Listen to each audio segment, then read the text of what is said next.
एक बार की बात है। दयालपुर गांव में ललित नाम का एक दूध वाला रहा करता था। उसके पास एक गाय थी। वो गांव में दूध बेचा करता था। हर कोई उसके घर से सुबह सुबह दूध लेने के लिए एक कतार में खड़े हो जाते थे। एक रोज, सुनो जरा, दूध निकालने वाली बाल्टियां देना, जल्दी करो, मुना लोग आने ही वाले होंगे। मैंने पहले ही तबेले के पास बाल्टियां रख दी हैं। आप जल्दी से दूध निकालना शुरू कर दीजिए। ललित दूध निकालना शुरू कर देता है। धीरे धीरे लोगों की भीड़ बढ़ने लगती है। लोग आते और दूध लेकर चले जाते।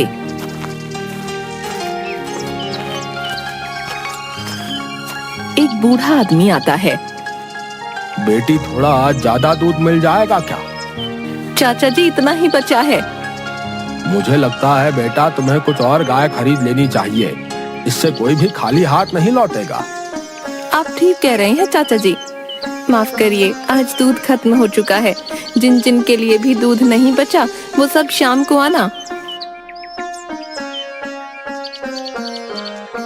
आज फिर से दूध खत्म हो गया। समझ नहीं आता कितनी जल्दी आऊं। मोना, तुम कुछ और गाय क्यों नहीं खरीद लेती? मैं भी यही सोच रही हूँ दीदी। मुझे भी अच्छा नहीं लगता ऐसे सबका खाली हाथ जाना। मैं इनसे बात करके देखती हूँ क्या होता है। सुनिए ना, मैं कह रही थी कि हमें कुछ और गाय खरीद लेनी चाहिए। हमेशा कोई ना कोई रह ही जाता है। अब तो हमारा काम भी अच्छा चलने लगा है। कुछ और गाय खरीद लेते हैं ना? चलो ठीक है, मैं बात करता हूँ इधर उधर। चलिए नाश्ता कर लीजिए। मुन्ना, मैं जरा पास के गांव में जा रहा हूँ। इसके बाद ललित गायों को खरीदने पास के गांव के तबेले में चला गया। नमस्ते भाई। और ललित भाई, कैसे हो? बस प्रभु की कृपा से ठीक हूँ। कुछ गाय खरीदनी थी, इसलिए यहाँ चला आया। पहले वाली गाय तो आपने बहुत अच्छी दी थी, एकदम शांत और दूध भी गाढ़ा। इस बार भी हमें ऐसी ही गाय चाहिए, जो शांत हो और जिसका दूध एकदम गाढ़ा हो।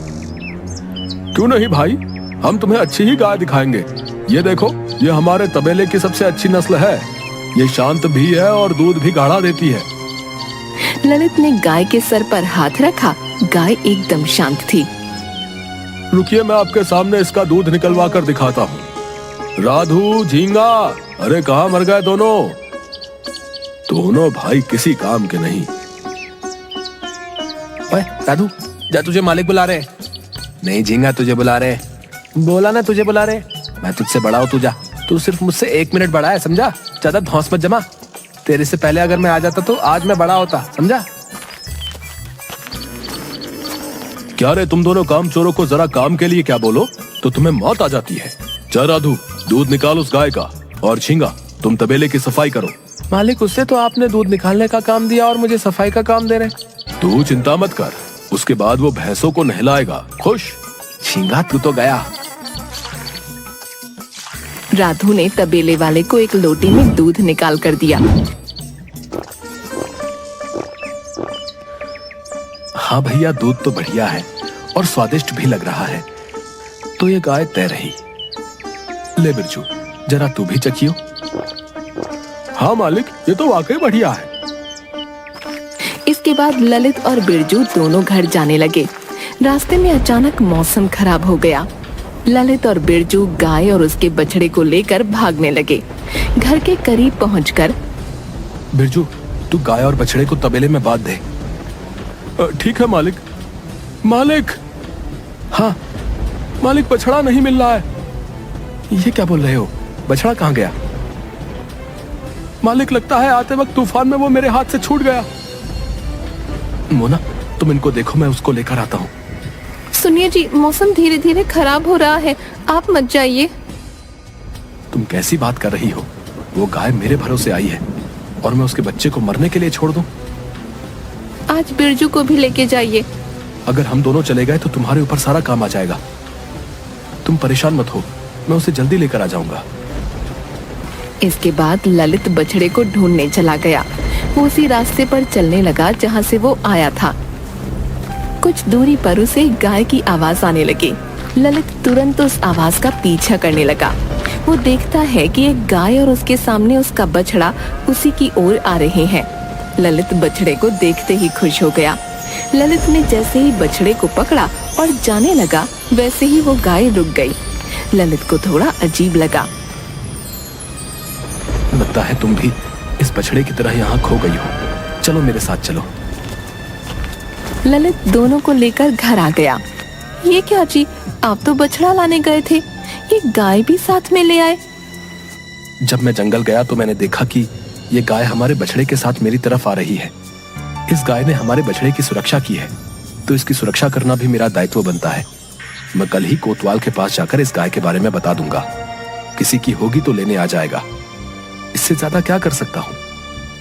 तब तक ये खा लेगी हमारी गायों के साथ थोड़ा बहुत चारा। ललित खाना खाकर सो गया। अगले दिन बिरजू जल्दी आ। मोना बटिया रखवा दी। हाँ, रखवा दी है। ललित और बिरजू दोनों गाय से दूध निकालने लग गए। भैया वो देखिए, वो बछड़ा उस गाय के पास चला गया। रहने दे, कोई बात नहीं। जब दूध नहीं मिलेगा वहां तो खुद ही आ जाएगी। बच्चा है ना, भूख लगी होगी। अच्छा सुन, इसके बाद तू उसे उसकी माँ के पास थोड़ी देर छोड़ दियो, थोड़ा पेट भर जाएगा उसका। ललित और बिरजू दोनों ने गाय का दूध निकाला। आज कितना चाहिए? बेटी 1 किलो दे दो। बहुत दिन हो गए गाजर का हलवा खाए हुए। तुम्हारी चाची ने कहा है कि अगर खाना है तो दूध लेकर आना पड़ेगा। हाँ चाचा जी, आज आपको गाजर का हलवा खाने को जरूर मिलेगा, क्योंकि हम एक और गाय जो लेकर आ गए हैं। बढ़िया, अब कोई खाली हाथ नहीं जाएगा। दोनों हंसने लगे। सब चले गए। भैया अब हम जाए? ठीक है, तुम जाओ। हे भगवान, शायद वो इस बच्चे को बांधना भूल गया। वो बाकी के पास गया। उसने देखा कि वो दूध पी रही है। लगता है इसका कुछ समय पहले ही बच्चा हुआ। अब भगवान करे जल्दी से इसके मालिक का पता चल जाए। इसका बच्चा भी इसका इंतजार कर रहा होगा। सुनिए, जया दीदी ने दूध मंगाया है, थोड़ा कम पड़ रहा है। आप इससे थोड़ा दूध निकाल लीजिए, उनके घर में भोज का आयोजन है। ये तो काफी देर से दूध पी रहा है। मुझे नहीं लगता कि ज्यादा बचा होगा। देखता हूँ, एक बार निकाल के देखता हूँ। ललित ने दूध निकालना शुरू किया। अच्छा सुनो, कोई बर्तन देना। बर्तन तो सारे भरे हैं। आप ऐसा कीजिए, तब तक इस बाल्टी में दूध निकाल लीजिए। इससे छोटा नहीं मिला कोई? चला लीजिए ना इससे काम, अभी हम काम कर रहे हैं। ठीक है। ललित ने जैसे ही दूध निकालना शुरू किया, वो गाय से खुद ही दूध निकालना शुरू हो गया। ललित कुछ सोच ही नहीं पा रहा था। बाल्टी पूरी भर गई और गिरने लग गई। क्या करूं? बंद हो जा, बंद हो जा, रुक जा मेरी माँ। अचानक दूध आना बंद हो गया। फिर से ललित ने निकालने की कोशिश की, वो आना शुरू हो गया। बंद हो जा। दूध आना बंद हो गया। जल्दी से अंदर जाकर बाल्टी लेकर आ। अरे मोना देखो, कमाल हो गया। ये लो। अरे ये तो बहुत ज्यादा है। लगता है कुछ दिनों पहले ही इसका बच्चा हुआ है। इस गाय में कुछ तो बात है। तुम्हें पता है, इससे दूध आना बंद नहीं हो रहा था, और जब मैंने कहा बंद हो जा तो बंद हो गया। सुनिए जी, मुझे तो लगता है ईश्वर की कृपा है, वरना इस तूफान में पहले तो इसने हमारे बछड़े को बचाया, और अब इसका इस तरह दूध देना, मुझे लगता है प्रभु की कोई कृपा है। सुनिए जी, ये बात आप किसी को मत बताइएगा। लेकिन ये हमारी गाय नहीं है, कभी भी इसका मालिक इसे लेने आ सकता है। लेकिन जब तक इसका मालिक नहीं आता, तब तक हम इसकी देखभाल कर लेते हैं। ठीक है। एक बार दोबारा देखते हैं, ये सच में चमत्कार है भी या नहीं। चलो। ललित ने दूध निकालना शुरू किया। दूध अपने आप आना शुरू हो गया। मोना बर्तन लाती गई, बर्तन भरते गए। इस तरह मोना ने घर के सारे बर्तन भरवा दिए। इसे रोकने के लिए बोलिए आप। हे गाय माता, रुक जाइए। गाय रुक गई।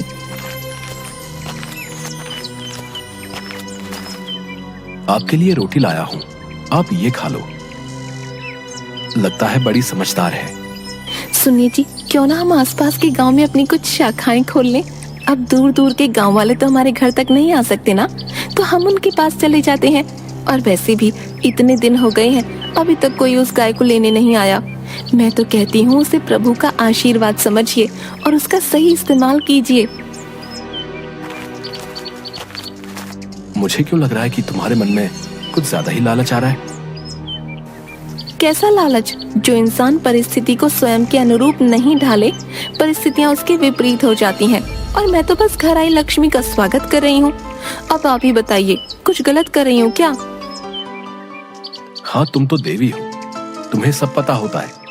लक्ष्मी माता का उठना बैठना जो है तुम्हारे साथ, क्यों? आपको तो कुछ नहीं पता। इसके बाद ललित जगह जगह अपनी दूध की दुकान खोलनी शुरू कर देता है और देखते ही देखते ललित का काम चलने लगता है।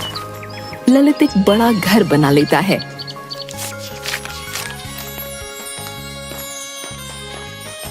अब ये सब बंद कर दीजिए, इतना काम करेंगे, चलिए बंद करिए।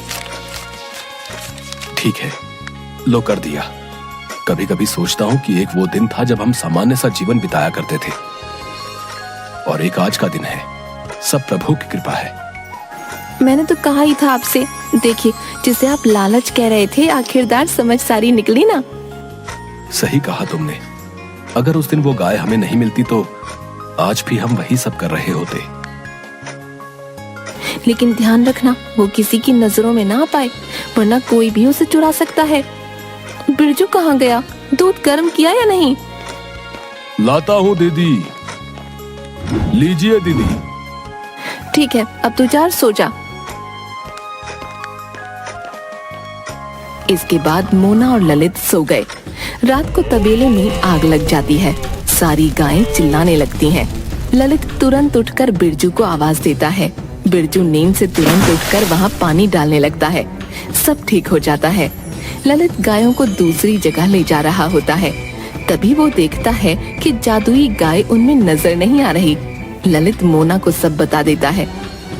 अब क्या करेंगे हम? दूध कैसे पहुंचाएंगे दुकानों में? मैं ऐसा करता हूँ, कुछ समय के लिए दुकानें बंद कर देता हूँ। ठीक है, यही सही रहेगा। ललित सब जगह ढूंढता है। पूरी रात बीत जाती है। कुछ तो खा लीजिए। कैसे खा लूं, तुम ही बताओ। पता नहीं वो कहाँ चली गई। उसकी वजह से आज हम ये जिंदगी जी पा रहे हैं, और आज जब उसकी कोई खबर नहीं मिल पा रही तो तुम चाहती हो कि ये सब जानने के बाद भी मैं चैन से खाना खा लूं। ललित पूरा दिन उसे ढूंढता है, लेकिन वो गाय नहीं मिलती। थक कर ललित शाम को घर वापस आ जाता है। मोना ललित के लिए पानी लाती है, लेकिन तब तक वहाँ एक बूढ़ी अम्मा आ जाती है। क्या हुआ ललित बेटा, सब ठीक है? नहीं अम्मा, मेरी गाय कहीं चली गई है, पता नहीं कैसी होगी।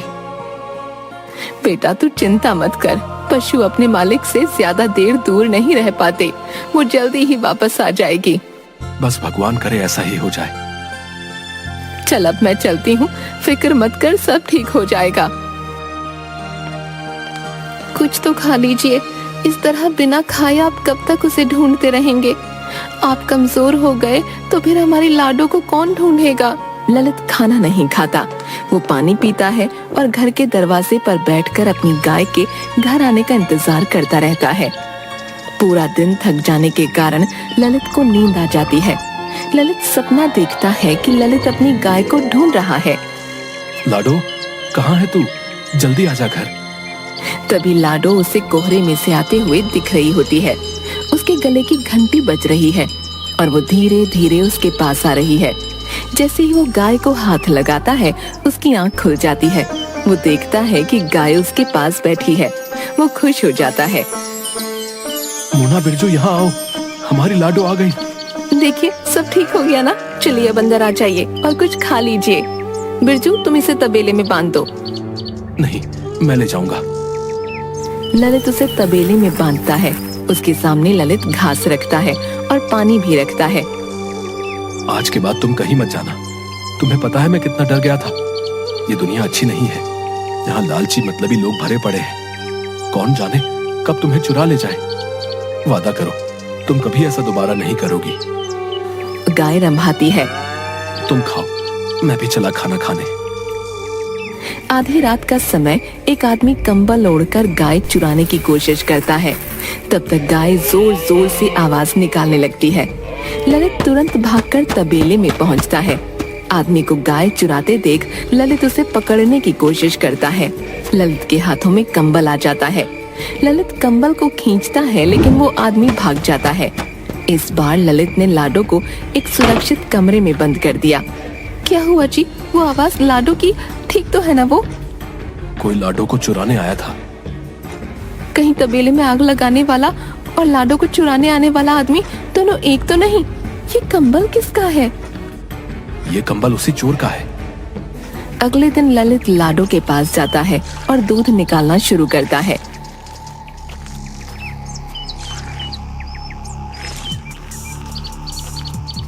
बिरजू सुनो, आज तुम लाडो को जंगल चराने ले जाना। ठीक है मालिक। वैसे तुम कल कहाँ थे बिरजू? कब मालिक? जब रात को जोर जोर से तबेले से आवाजें आ रही थी। कौन सी आवाज मालिक? मैंने तो कोई आवाज नहीं सुनी। लगता है मैं गहरी नींद में रहा हूंगा उस वक्त। ललित बिरजू के पीछे जाता है और गले में जो माला थी उसे निकालने को कहता है। तो ये बताओ बिरजू, ये धागा तुम्हारी माला के हुक में कैसे आ गया? मालिक, कपड़े निकालते वक्त कई बार मेरे इस माला के हुक में कपड़े फंस जाते हैं। शायद इसी तरह ये धागा भी फंस गया होगा। ठीक है। ललित अंदर गया और वो कंबल लाया। तुम्हें ये कंबल और ये धागा दोनों एक जैसा ही नहीं लगता? और सिर्फ इस कोने में धागा खींचा हुआ भी है और इस धागे का रंग भी इस कपड़े के जैसा ही है। ये कोई इत्तेफाक तो नहीं लगता? मालिक, माफ कर दीजिए, ये सब मैंने मजबूरी में आकर किया है। कैसी मजबूरी? मालिक, मैंने कुछ लोगों से कर्ज लिया था। अपनी बहन की शादी के लिए कर्ज ना चुका पाने की वजह से उन्होंने मुझे मारने की धमकियां दी। मैंने उस दिन आपको और दीदी को बात करते सुन लिया था। मैंने सोचा कि मैं वो गाय बेच दूं, इससे मेरा कर्ज भी उतर जाएगा। कितना कर्ज लिया था उनसे तुमने? 50,000। शर्म नहीं आती? जहां तुझे हमेशा रहने को मिला, खाने को मिला, वहीं चोरी की तूने।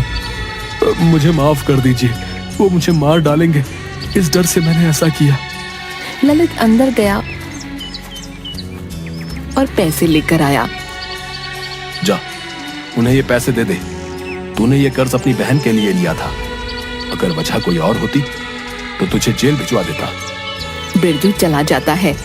ललित के पास वही अम्मा आती है। अम्मा, आप? बेटा, क्या हुआ? तू बड़ा परेशान लग रहा है। परेशान मत हो बेटा, वो गाय तेरे पुण्य कर्मों का ही फल है जो तुझे उस जैसी गाय मिली। मैंने देखा कि किस तरह तूने उस तूफान में अपनी परवाह ना करते हुए उस बछड़े की जान बचाने का फैसला लिया और जंगल में अपने पशु के प्रति तेरा यही प्रेम देख मैंने इस गाय के लिए तुझे चुना। अब मेरी उम्र हो गई है, इसका ध्यान नहीं रख सकती, इसीलिए मैंने उस दिन तुझे वो गाय सौंप दी थी। अब सारी चिंताएं त्याग दे और हाँ, जिस दिन तुझे तेरी ही तरह कोई नेक इंसान मिले तो उसे ये गाय दे देना। ये गाय कई सालों तक जिंदा रह सकती है और उस घर को संपन्न रखती है। धन्यवाद अम्मा, मेरी जिंदगी में इतनी खुशियां भर देने के लिए। अब ललित समझ गया कि ये अम्मा मेरी मदद करने को आई थी। उसके बाद ललित ने अपने तबेले में कई बेरोजगारों को रोजगार दिया और एक नेक इंसान की तलाश में भी लग गया।